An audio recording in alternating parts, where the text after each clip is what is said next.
नमस्ते बच्चों, स्वागत है आपका एसएसएलसी तृतीय भाषा हिंदी के वीडियो पार्ट में। मैं हूं doctor Shilpa Charantimath, government high school Hadarwad, जिला चिकोड़ी में हिंदी पढ़ाती हूं। मैंने आपको कई सारे मेमोरी टेक्निक्स बता दिया है।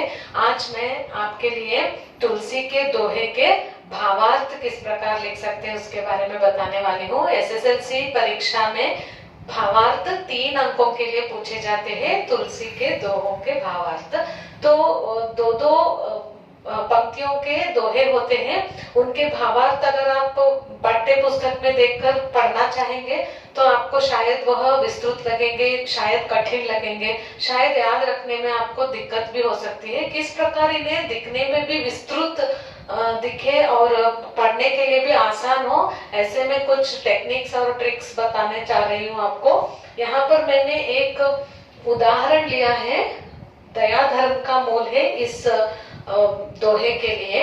तो पहले आपको कैसे शुरू करना है तुलसी के दोहे के भावार्थ, जब आप लिखना शुरू करते हैं तो कैसे शुरू करेंगे उसको पहले देखेंगे।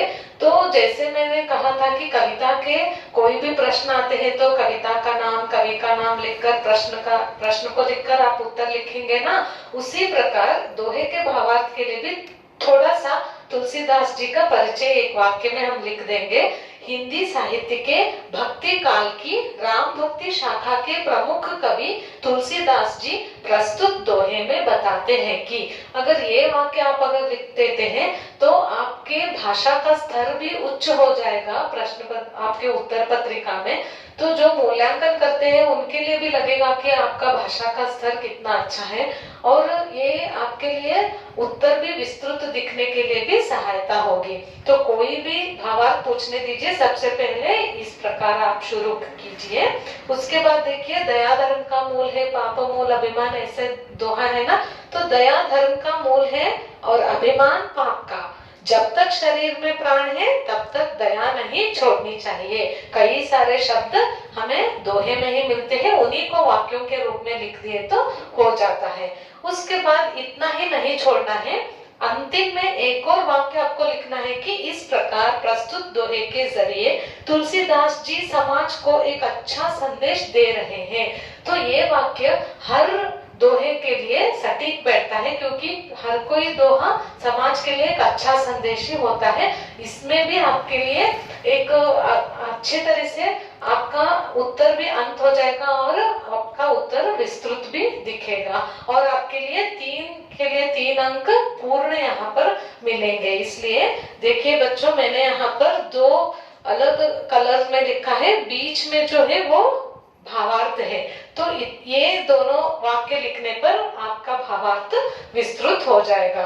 तो दूसरे भी भावार्थों को हम देखेंगे।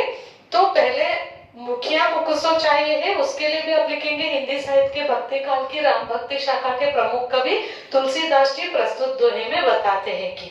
उसके बाद देखिए, कभी भी आप पाठ्य पुस्तक में से या फिर अपने फेसबुक में से जो लिखा हुआ भावार्थ है उसे मत पढ़िए, क्योंकि आपके सामने दोहे होते हैं प्रश्न पत्र में।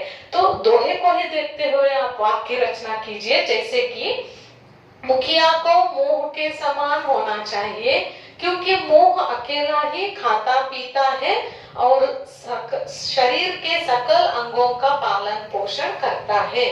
तुलसीदास जी कहते हैं कि मुखिया को भी इसी प्रकार विवेकवान होना चाहिए और अपने परिश्रम का फल सब में बांटना चाहिए। तो इसको देखकर अगर आप भावार्थ पढ़ेंगे तो आसान हो जाएंगे। दूसरा देखेंगे, जड़ चेतन गुण दोष में। यहाँ पर भी देखिए, अंतिम में आपको लिखना है कि इस दोहे के जरिए तुलसीदास जी समाज को अच्छा संदेश दे रहे।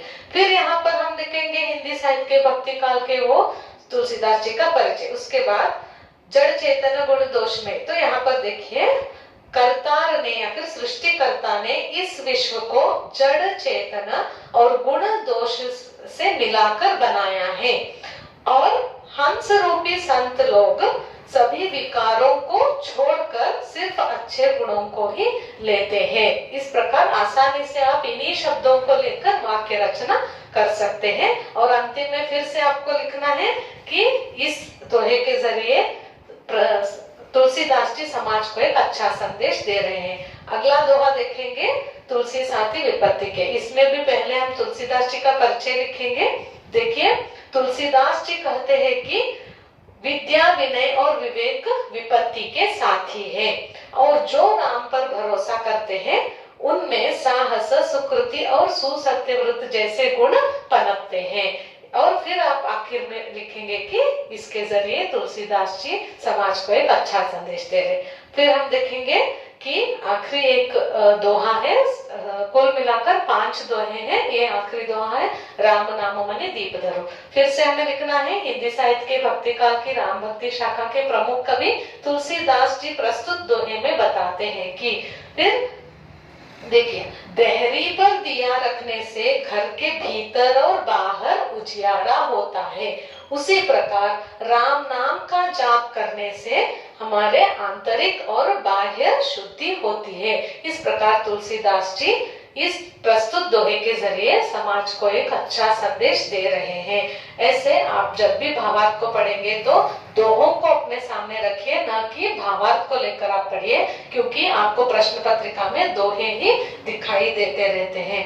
तो कई सारे मेमोरी टेक्निक्स में बता रही हूँ, मेरे सभी वीडियोस देखकर आप अपनी परीक्षा की तैयारी अच्छी तरह से कीजिए और पूर्ण अंक प्राप्त करने की कोशिश कीजिए। आप सबको भी मेरी तरफ से शुभकामनाएं। धन्यवाद।